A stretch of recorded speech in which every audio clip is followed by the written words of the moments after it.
Violence, violence, violence. Nani. My name is Nani. దసరాకు ముందు ఓ లెక్క. దసరా సినిమా తర్వాత నా స్టోరీస్‌లో ఓ లెక్కుంది. Violence, violence, violence.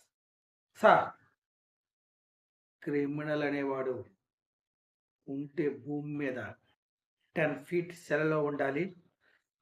లేదంటే భూమి లోపల 6 అడుగుల గోతులో ఉండాలి. క్రిమినల్స్ అనేవాడు స్వేచ్ఛగా బతకకూడదు. Violence, violence, violence. Hit 3 trailer చూశాక నాకైతే నచ్చింది. కొంతమంది ఏంటంటే, అసలా ఏంటి చాలా ఓవర్‌గా ఉంది. అంటే ఆ బేబీ మీద కత్తి పెట్టడం, అది కత్తి పెట్టారు. ఎందుకు పెట్టారో ఏంటనేది ఆ ట్రైలర్‌లో. సో, ఆ స్టోరీ తరువాత వచ్చేటప్పుడు మనకు తెలుస్తుంది. ఈలోపు ఏంటంటే వేరే సినిమాతో పోల్చడం. ఈ సినిమా నాకేం కొంచెం నచ్చలేదు అని చెప్పేసి ఈళ్ళు ఒక దీనిగా తీసుకొస్తున్నారు టాకింగ్‌ని. దయచేసి చెప్తున్నా, 'నాని' గారు ఎలాంటి కథలు ఎంచుకుంటారో తెలుసు. 'నాని' గారు ఏంటంటే కోర్ట్‌కి సంబంధించిన ప్రీ రిలీజ్ ఈవెంట్‌లో అనుకుంటా. కోర్ట్ సినిమా నచ్చుతుంది. నేను పక్కాగా చెప్తున్నా. నా హిట్ 3 మీద ప్రామిస్ చేసి చెప్తున్నా. కోర్ట్ సినిమా గనక ఫ్లాప్ అయితే మీకు నచ్చకపోతే నా హిట్ 3 చూడొద్దని చెప్పారు. అంటే కోర్ట్ సినిమాకి ఎలా కథని డిజైన్ చేసుకున్నారో మనం చెప్పక్కర్లేదు. అలాంటిది ఆయన హీరోగా ఉంటూ ఆ సినిమాని ఏ విధంగా డిజైన్ చేసుకుంటారో నాని గారికి తెలీదా? కానీ చాలామంది ఏంటంటే పిచ్చిగా వాగుతున్నారు. ఓ ట్రైలర్ చూసి బీభత్సం ఏమీ లేదు. అసలు అది ఇదేదో దీనిలా ఉంటదని చెప్పేసి కొంతమంది ఈ ఈళ్ళందరూ సంథింగ్. ముందేంటంటే ముందేంటంటే ఒకడున్నాడు. ఏదో వస్తది సంథింగ్ యూట్యూబ్ ఛానెల్. వాడేంటంటే ముందే నోరు జారిపోయిన తర్వాత మళ్ళీ రెండో వీడియోకి నేను తప్పు చేశాను, నన్ను క్షమించండి, అలా అనకూడదని చెప్పేసి ఆడికి బాగా అలవాటు. నా ఇన్వెస్టిగేషన్‌లో కూడా అంతే. ఫస్టు ఆ పికిల్స్ గురించి అమ్మనా బూతులు తిట్టాడు. తర్వాత ఏమొచ్చేసి అబ్బో!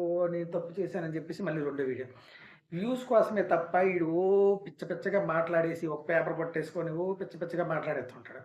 పేపర్ పట్టుకొని ఏ రోజు మాట్లాడలేడు. ఈడికేదో మొత్తం తెలిసినట్టుగా. నేను చెప్తున్నా, హిట్ 3 ఒక మంచి కథ. చాలా బావుంటుంది. సెకండ్ హాఫ్‌లోకొచ్చేసరికి ఒక పాప కోసం ఒకరి కోసం వెళ్ళిన వ్యక్తి కోసం వెళితే, ఒక వ్యక్తి కోసం పట్టుకోవాలని వెళ్తే చివరికి అక్కడ టీమ్ ఉంటుంది. ఆ టీమ్ అంతా పట్టుకోవాలంటే అందులో చూపించడు. ఆ టీమ్‌ని అంతా పట్టుకోవాలంటే చిన్న ఒక సైకో క్యారెక్టర్ లాగా ఉంటుంది. వాళ్ళలోకి వెళ్ళి తర్వాత ఆ టీమ్‌ని ఎలా అనేది అనుకుంటున్నా కథ. కానీ సినిమా కథ మాత్రం చాలా డిఫరెంట్‌గా ఉంది. నాకైతే బాగా నచ్చింది. ప్రేక్షకులకు కూడా బాగా నచ్చుతుంది.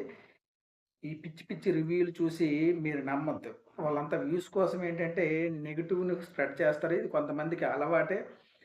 మన తెలుగు సినిమా వెయ్యేళ్ళు బతకాలి. మనం బతికించుకుంటాం. సో, పిచ్చి రివ్యూలు చెప్పేవాళ్ళకి నేను ఒకటే చెప్తున్నా. రివ్యూ చెప్పడం పెద్ద విషయం కాదు.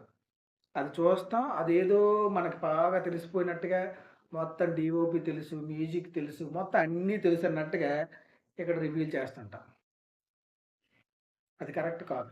ఎందుకంటే వాళ్ళకి ఒకప్పుడైతే 2, 3 నెలల్లో సినిమాలు తీసేవాళ్ళు. ఇప్పుడైతే 1 ఇయర్ పాపం. ఆ ఎలివేషన్ షాట్స్ గానీ, ఇవి వచ్చాక ఈ కేజీఎఫ్ వచ్చాక చాలా డిఫరెంట్ వేలోకెళ్ళిపోయింది సినిమా అనేది. సో, చాలా కష్టపడుతున్నారు. అలాంటిది మనం సింపుల్‌గా ఒక 5 నిమిషాల రివ్యూలో దాన్ని తేల్చి పడేస్తాం. సినిమా కంప్లీట్‌గా రిలీజ్ అయిన తర్వాత నిజంగా తప్పొప్పులు ఉంటే మనకు చెప్పొచ్చు. ఈ సినిమా నాకు నచ్చలేదని నీ ఒపీనియన్ అది. దాన్ని ఎవరు కాదనలేరు. కానీ సినిమా కంప్లీట్‌గా రిలీజ్ అవ్వకముందే ట్రైలర్‌ని చూసి నువ్వు సినిమా 100% అంచనా వేసేస్తున్నావు. ఇది కరెక్టా? దయచేసి ఒకసారి ఆలోచించండి. సో, హిట్ 3 అనేది 'నాని' గారు ముందుగా నేను చెప్తున్నా, ఇది మంచి బ్లాక్ బస్టర్ అవ్వాలని చెప్పేసి మనస్ఫూర్తిగా కోరుకుంటున్నా. ఒకవేళ ఈ సినిమా హిట్ అవ్వకపోతే నాకు నాని మీద నమ్మకం ఉంది. నా యూట్యూబ్ ఛానల్ ఎవరు చూడొద్దు. ఇది పక్కా. Violence, violence, violence. Nani garu all the best.